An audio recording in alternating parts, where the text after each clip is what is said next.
Your absence often teaches people what your presence never could.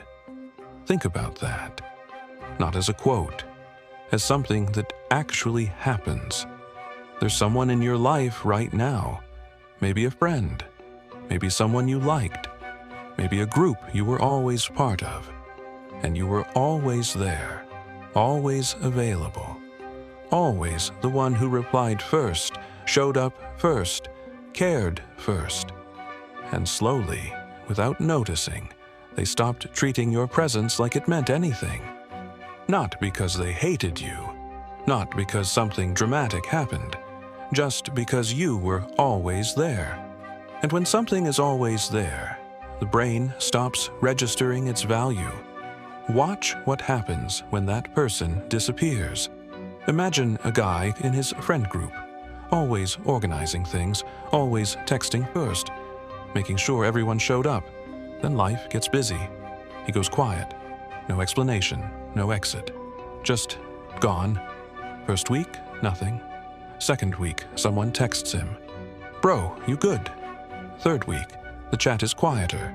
Plans fall apart. Slowly, people realize he was the one holding that whole dynamic together. That's what absence reveals, not what people say about you, what actually falls apart without you. Now think about attraction, because this is where it gets uncomfortable. Picture a woman seeing someone for a few months. He's warm, consistent, texts back within minutes, rearranges his weekend to be with her. She likes him, but something feels off, a little too easy. The tension is gone. The uncertainty that once made her curious has been replaced with comfort. And comfort does something strange to attraction. It flattens it. Then one week, he gets genuinely busy. Not playing games, just occupied. He responds slower, doesn't reach out as much. Something shifts in her. She checks her phone more, rereads old messages, wonders what he's doing. He didn't change who he was. He just became slightly harder to access. And her emotional system responded in a way her rational mind can't explain. That's not manipulation. That's how attachment actually works. Availability creates comfort. Scarcity creates desire.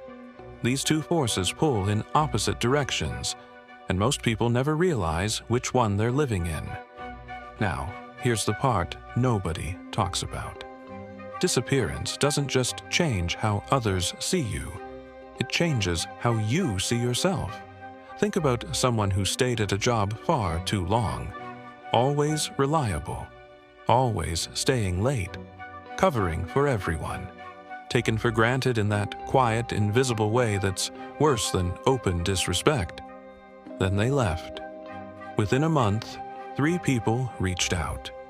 Not to offer anything back. Just to say things weren't the same. They didn't feel vindicated. They felt clarity. Like they finally understood their own value by watching what collapsed in their absence. Because presence can blind you to your worth.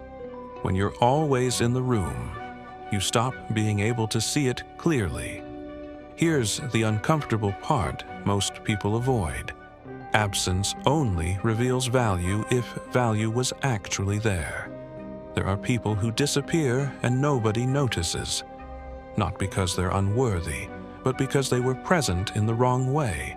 Always available, yes, but bringing anxiety, neediness, emotional desperation dressed up as care. When those people disappear, the room doesn't get quieter, it gets calmer. So the real question isn't whether you should disappear. It's what does your presence feel like to people around you? Is it weight or warmth? Noise or something people quietly depend on? Absence is only powerful when presence was genuinely valuable.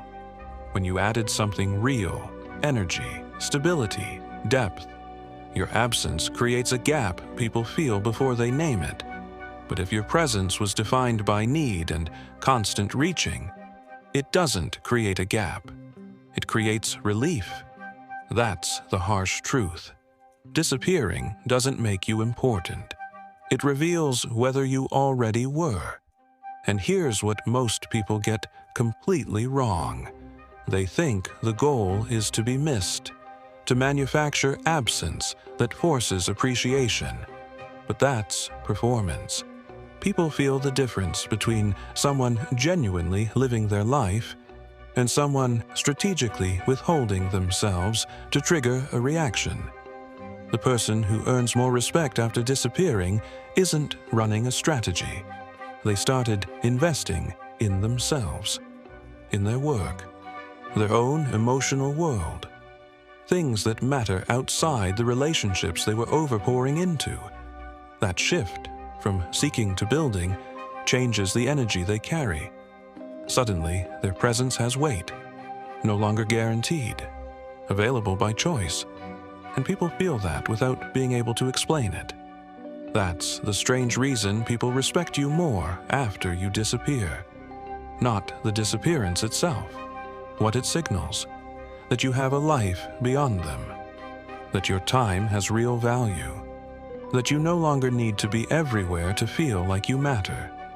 Your absence taught them something your presence was too busy proving to say.